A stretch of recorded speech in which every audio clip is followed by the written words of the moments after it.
Buddhist teacher Jack Kornfield shares a story that demonstrates the transformative power of mindfulness.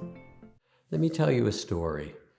There was a young Army lieutenant who had a problem with flying off the handle and getting angry and enraged about things. So to help him, his superior officer remanded him to take an 8-week mindfulness training course, which they now offer in parts of the military, in the Army and the Marines and so forth. I'm very glad to hear about it, and I hope it goes all the way up the chain of command, but that's its own story. So he began to do what you'll be doing in this course, learn how to be mindful of his breath, of his feelings and body, and all the things happening. And partway through the course, he was on his way home at night, stopped at the supermarket to pick up some things, and got in a long line. It was crowded, it was evening, many people were on their way home. And the woman in front of him had only one item, carrying a baby, one item, and she was standing in the wrong line. He thought she should be in the express line and not in this long line in front of me. So he began to get irritated because he was somebody who had learned in the Army, it fit his temperament that you do it the right way, and she belonged over there. His irritation grew as the line moved so slowly, and then finally she got up to the cashier and they began to talk about the baby.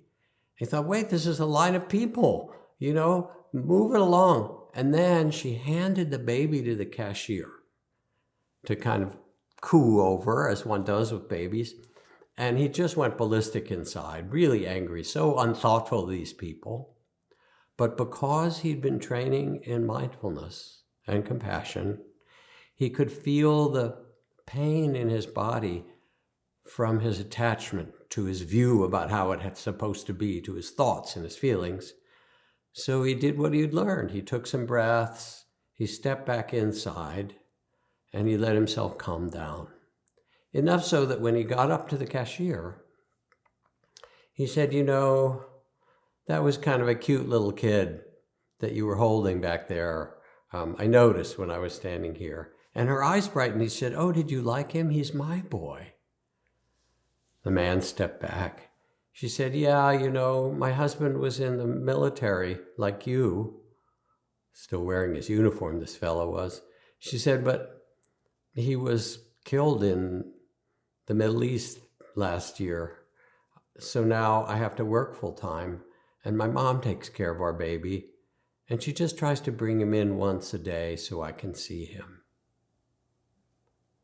And all of a sudden, the whole story that this man had built up about what was fair and unfair melted away, and the sense of mutual humanity, of compassion and forgiveness and care arose, and all because he had begun to train in this miraculous capacity to be mindfully present, to see with the eyes of understanding or wisdom and compassion. This kind of freedom, the freeing of the heart and mind, is really a stepping out of our individual identity, what's sometimes called the small sense of self or the separate sense of self.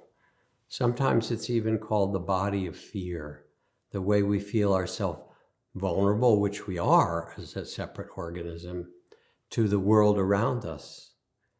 And instead, through the quieting of the mind and the opening to the play of energy and impermanence, the dissolution of solidity, we become wise like a Buddha.